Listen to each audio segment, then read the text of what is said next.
hechos. La voz de los protagonistas. Contacto telefónico.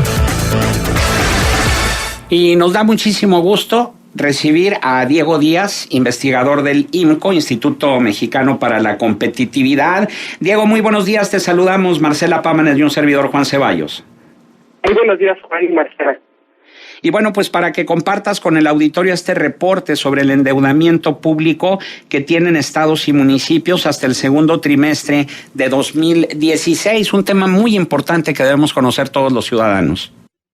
Claro, justamente hace un par de días publicamos en el IMCO el reporte de deuda subnacional 2016, que tiene por objeto analizar la deuda pública de los estados y municipios del país. Básicamente, dado el contexto de opacidad en el que se han estado endeudando los municipios en los últimos años, es que decidimos en el IMCO monitorear la evolución, magnitud y condiciones bajo las cuales se han estado endeudando estos órdenes de gobierno. Ahora bien, Diego, ¿cuáles serían los puntos más importantes que tú resaltarías de este reporte, sobre todo en cuanto a si se incrementó o se redujo la deuda de los estados y los municipios y sobre todo el impacto que tiene en el ciudadano? Claro, digamos, en términos de tendencias, desde que se tiene registro en 1993 hasta 2015, en estos 22 años hemos visto que la deuda de estados y municipios se ha incrementado 351%, y solamente entre 2006 y 2011 se duplica la deuda, que coincide un poco con el periodo posterior a la crisis financiera de 2008 y que podría explicar hasta cierto punto este crecimiento acelerado en estos años. En este periodo que te comento, 2006 y 2011, la deuda como porcentaje del PIB pasó del 1.6 al 2.8%, digamos, prácticamente se duplica. Y, digamos, en términos de montos, aunque la deuda subnacional no representa un problema sistémico que comprometa la estabilidad del sistema financiero, esto no significa que no haya estados o municipios en particular que puedan ya estar enfrentando problemas para hacer frente a sus obligaciones de pago de esta deuda. Tenemos este caso de crecimiento acelerado. Sin embargo, podemos notar que en los últimos años, entre 2011 y 2015, la deuda de los municipios se ha estabilizado. Básicamente ha estado cayendo a una tasa real del 1.4% promedio. Sin embargo, la deuda de las entidades federativas sigue creciendo para este mismo periodo a una tasa del 5.4%. Es decir, mientras que la tendencia de los estados, de los municipios ya se estabilizó, ya está cayendo ligeramente, la de los estados sigue creciendo de forma importante. Y bueno, sobre el impacto que puede tener para la ciudadanía, pues en principio la deuda pública debería destinarse a inversión pública, y el impacto que tendría sobre los ciudadanos es menor, debería ser menor. Sin embargo, cuando esta deuda se destina a gasto corriente, pues ahí es donde se generan problemas financieros y que eventualmente los ciudadanos van a tener que pagar. Simplemente la deuda es un instrumento de financiamiento, lo que se hace es traer recursos al presente para hacer obra pública, y si no se destina a esto, pues bueno, los ciudadanos no van a ver reflejado en su calidad de vida estos financiamientos. Sin embargo, Diego, la ley es muy clara al decir que está prohibido contratar deuda pública para gasto corriente. Únicamente se puede contratar deuda pública para financiar infraestructura, para financiar desarrollo, crecimiento. Entonces es un hecho que es posible torear la ley y utilizar esos recursos para gasto corriente. Sí, como bien comentas, aunque la Constitución mandata que la deuda únicamente se debe destinar a inversión pública, en la realidad, dada el contexto de opacidad en el que se maneja este tema, pues no nos queda claro que efectivamente se destine a inversión pública productiva, y lo más probable es que al menos un porcentaje importante de este endeudamiento se haya destinado a gasto corriente. Es un tema que ahorita estamos viendo justamente en el caso de Chihuahua, que la administración saliente del gobernador César Duarte planteó un endeudamiento de 6,000 millones de pesos, 3,000 millones para reestructurar la deuda y otros 3,000 para el pago de pensiones y trabajadores del Estado, que eso es, por definición, gasto corriente. Que ahorita parece que puede proceder este tipo de medidas a pesar de que se han parado en la sociedad.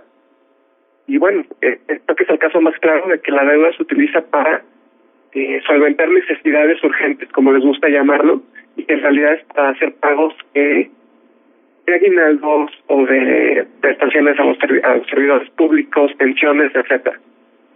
El estudio que realizó el INCO con información de la Secretaría de Hacienda hace algunas precisiones en cuanto a la deuda en cantidad que tienen cada uno de los estados, pero también hace una precisión en cuanto a la deuda per cápita y cómo cambian los porcentajes de los estados, obviamente en función del monto de la deuda y el número de habitantes. ¿Qué es lo más destacado que ustedes encuentran o que tú encuentras ahí, Diego, de la deuda per cápita de los estados?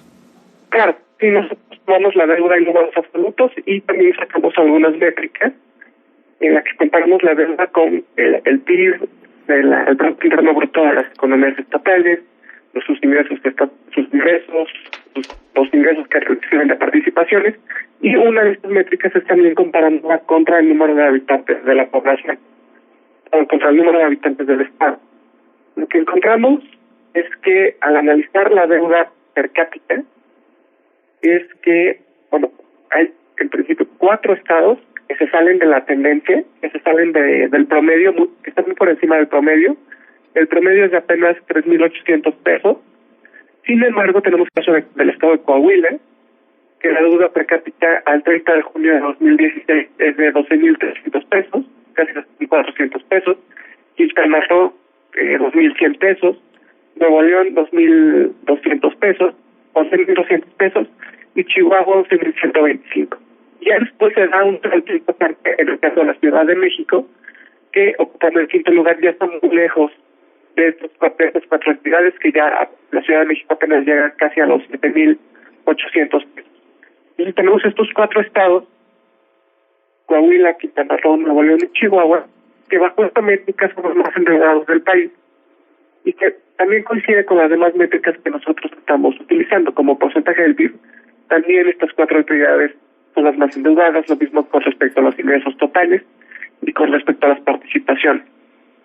Ahora, Diego, ¿cuál es el objetivo, digamos? Bueno, obviamente informar que la ciudadanía sepa cuál es el nivel de endeudamiento, pero digamos, ¿qué hay más allá o qué persigue más allá el INCO para ponerle solución? Dar la información, pero para llegar a ¿qué?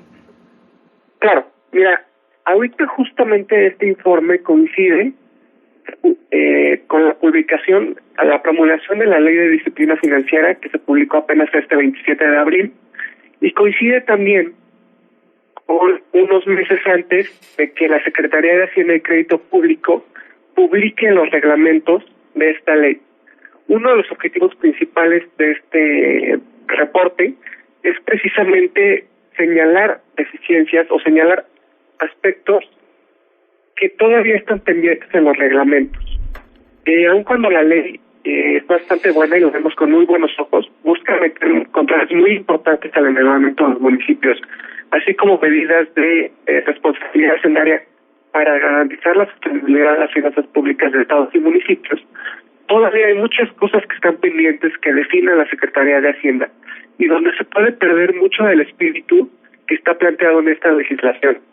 Por eso creemos que lo publicamos en un momento más oportuno para sensibilizar a la ciudadanía, lo que ya está bastante consciente del tema de la deuda pública a nivel general, estatal y municipal, pero sobre todo por este tema de los reglamentos, que, por ejemplo, el registro público único en el que se va a documentar toda la deuda de los municipios y los estados, nos va a permitir ahora sí, en principio, conocer la totalidad de la deuda subnacional. Ahorita en este momento las cifras de las que hablamos son solamente una fracción del total de la deuda de los estados y municipios del país, porque la Secretaría de Hacienda y Crédito Público lleva un registro incompleto. Entonces, por ejemplo, aquí no se toma en cuenta la deuda de corto plazo, la deuda a proveedores, que puede ser mucho mayor de la que estamos reportando. Uh-huh. Diego, buenos días. Perdón, te interrumpí, adelante. No te preocupes, Marcela. Ajá. Lo que pasa es que fíjate que es un tema que yo creo que hace falta tropicalizarlo, si me permites el término más. Hablamos con mucha ligereza de lo que significa la economía y lo que significa el presupuesto de egresos de la Federación, de dónde obtienen los recursos los municipios, los estados, cómo se los gastan. Vamos, que nunca vamos al fondo y no conocemos las reglas de la distribución del presupuesto. Pero checando lo que es el PEF, el presupuesto de egresos de la Federación, creo que todos tendríamos que conocer un poquito más de cómo se distribuye, porque hay una realidad. Se ha ido incrementando los ingresos de los estados municipios y ha ido creciendo históricamente también la manera en que vienen utilizando estos recursos. Se ha cuadriplicado en los últimos 20 años y por ende las participaciones federales, el ramo 28, y de aportaciones federales, el ramo 33, se han exponenciado de igual manera. Además, cabe mencionar que estos recursos se destinan exclusivamente a estados y municipios y que para este 2016 representan casi 1.4 billones de pesos. La capacidad de endeudamiento de cualquier ente es proporcional o se toma como base sus ingresos. Por eso, al incrementar los ingresos por estos dos principales ramos, se ha incrementado su deuda. El ramo 28 y el ramo 33 representan en promedio el 70% de los ingresos de las entidades federativas. Entonces, si no sabemos la base de la distribución del presupuesto y de dónde les llegan los recursos, ¿cómo vamos a tener elementos para poder medir o para poder evaluar la manera en que utilizan ese presupuesto y en la manera en que piden más créditos porque ese presupuesto les es insuficiente? Claro, sí. Un tema que nos preocupa es precisamente cómo, a pesar de que los ingresos se han estado incrementando de forma muy importante, como bien comentas, desde hace 10 años más o menos, 10, 20 años, pues no les es suficiente para hacer frente a sus gastos y precisamente tratan de llenar ese boquete con deuda pública.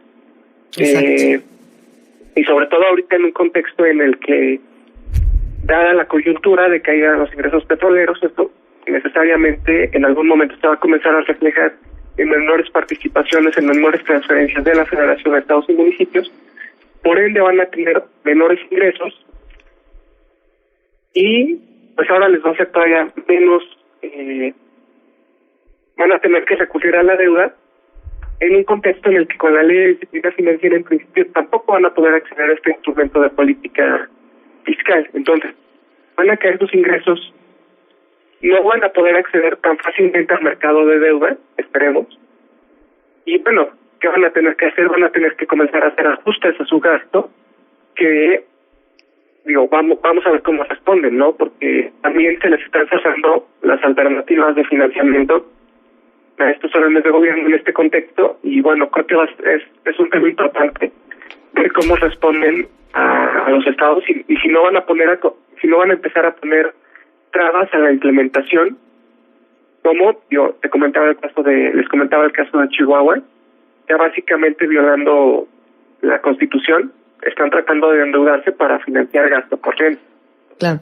Diego, hay sé que estamos sobre el tiempo, nada más una cosa, ¿cómo saber si parte de esos recursos se utilizan para los próximos proyectos políticos de quienes ostentan el poder?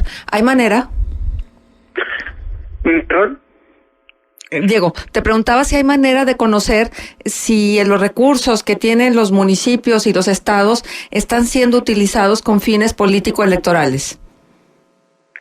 Mira, dada la opacidad con la que se está manejando, realmente no podríamos conocer propiamente si se está destinando al uso político, porque precisamente no reportan absolutamente nada, simplemente en algún caso te pondrán como concepto inversión pública productiva, y realmente no, y tampoco hay nadie que fiscalice. Las entidades fiscalizadoras no están haciendo su trabajo.